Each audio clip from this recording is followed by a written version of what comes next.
بل يقول الحسن البصري رحمه الله تعالى: استكثروا من الأصحاب الصالحين في الدنيا فإنهم ينفعون يوم القيامة. استكثروا منهم، من معرفتهم. قيل له: كيف ينفعون؟ فقال الحسن البصري: بينما أهل الجنة في الجنة إذ تذاكروا أصحابهم في الدنيا وأحوالهم في الدنيا، فيقول قائلهم: ما فعل صديقي فلان؟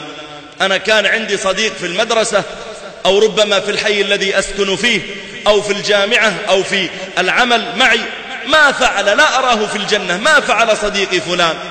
فيقال: هو في النار.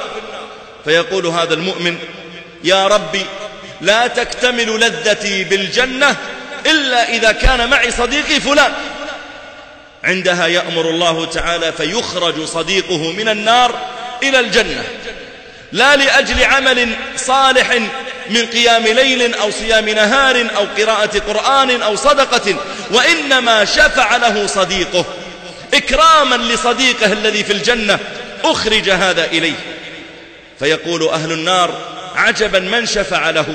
أبوه شهيد؟ فيقال: لا. أخوه شهيد؟ فيقال: لا. شفعت له الملائكة، الأنبياء؟ فيقال: لا، وإنما شفع له صديقه فلان. عندها يقول أهل النار: فما لنا من شافعين ولا صديق حميم، فلو أن لنا كرة فنكون من المحسنين. يا ليتنا نرجع إلى الدنيا لنعيد النظر في أصحابنا.